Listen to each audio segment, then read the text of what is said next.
cosas que y es triste ver cómo la Iglesia cristiana gasta tiempo con estos temas y ver cómo muchos se confunden por falta de discernimiento, por no escudriñar las Escrituras y ver cómo estos temas están sumergiendo que no saben lo básico ni lo espiritual. Hace unos cuantos días estaba oyendo como uno de estos que solo cree en Jesús hizo una controversia que cómo es posible que Jesús fuera el Padre y cómo es posible que tres en uno, o la manifestación de Padre, Hijo y Espíritu, y cómo era posible si Dios no puede morir y, si el Espíritu de Dios estaba en Jesús cuando Jesús murió en la cruz quiere decir que el Espíritu murió quiere decir que Dios murió y eso era ridículo. Me pongo a pensar cómo es posible que un pastor o maestro bíblico tenga esa mentalidad solamente me doy cuenta de cómo es que no saben nada de lo espiritual.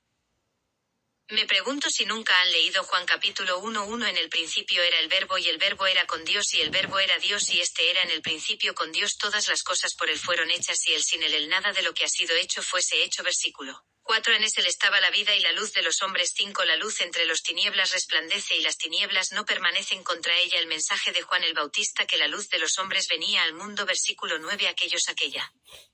luz verdadera que alumbra a todos los hombres venía a este mundo en el mundo estuvo y en el mundo no lo reconoció el mundo fue hecho por él a los suyos vino pero los suyos no le reconocieron más todos los que les recibieron fueron a pasar ser hijos de él.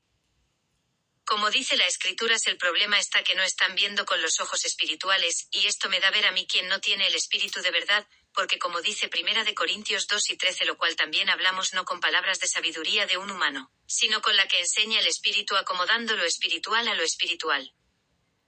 Como lo puedo explicar mejor usaré el versículo de Juan 6:63 el espíritu es que da vida a la carne para nada aprovecha las palabras que os he hablado son espirituales y son vida. Como está escrito también en Corintios 1 Corintios 2:14 pero el hombre natural no percibe las cosas que son espirituales de Dios porque para él son locura y no las puede entender porque se han de decir espiritualmente.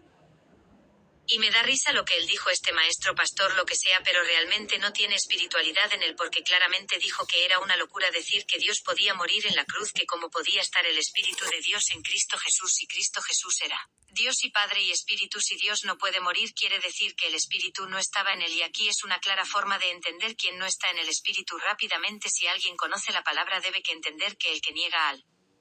Hijo ha negado al Padre porque está negando que el Espíritu de Dios estaba en él y es una locura todo esto diciéndose el ser cristiano.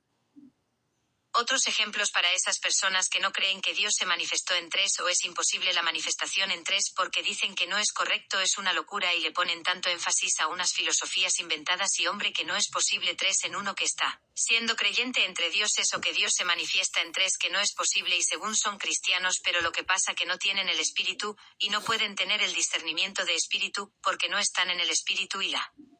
falta de lectura bíblica.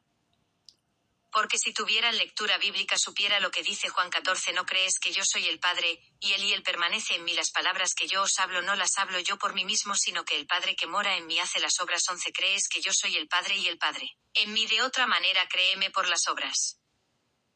Y ese es el motivo por que sigo diciendo que es necesario entender la definición de las palabras y escudriñar profundo cada detalle porque una de las cosas que si hicieran y tomaran atención supieran que por si los nombres de ellos o con la vía el nombres en aquellos tiempos cada nombre tenía un significado porque si supieran esto supieran lo que dice el Mateo 1:23 he aquí una virgen concebirá, y dará a luz un hijo y llamará su nombre Emmanuel que traducido es Dios con nosotros.